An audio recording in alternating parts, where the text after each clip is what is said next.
Conquering contrast. Mastering subordinating conjunctions. Hello, language learners. Welcome back to our comprehensive series on English grammar. Today, we're delving deeper into the world of subordinating conjunctions. We'll be focusing on a specific type of these conjunctions: contrast-related subordinating conjunctions.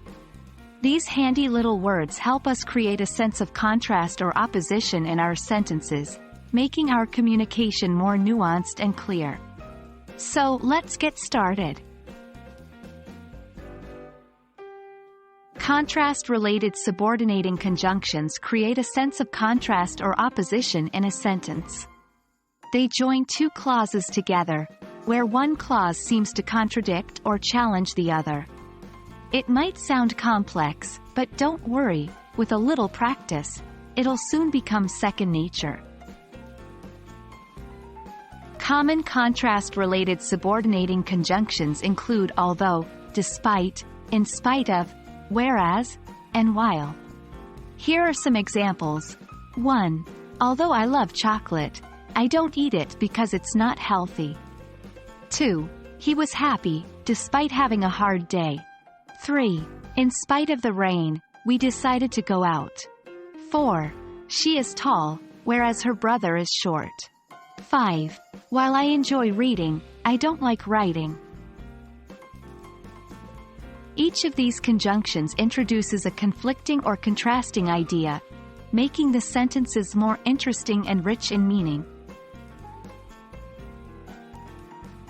To use contrast-related subordinating conjunctions correctly, make sure that the conjunction comes at the beginning of the subordinate clause. A subordinate clause is a part of a sentence that cannot stand alone as a complete sentence because it does not express a complete thought. For example, let's take the sentence, "Although I love chocolate, I don't eat it because it's not healthy." Here, "although I love chocolate" is the subordinate clause. It begins with the conjunction, although, and does not express a complete thought. Remember, even though these conjunctions are used to express contrast, they can sometimes have slightly different meanings or uses. For instance, although, and, whereas, can also express contrast, but, whereas, is often used to contrast two facts or situations, while, although, can contrast any two things or ideas. Now that you understand how to use contrast-related subordinating conjunctions, it's time for practice.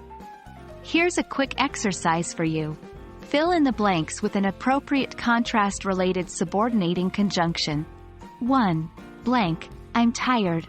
I need to finish my work. 2. He's very rich. Blank, he is not happy. 3. Blank, the weather was bad. We went hiking. Take your time to solve these, and in the next video, we'll review the answers and discuss them in detail. And that wraps up our exploration of contrast-related subordinating conjunctions.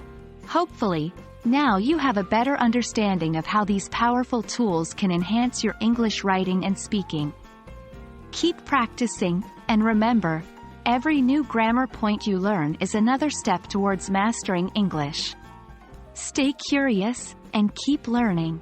Until next time, happy studying!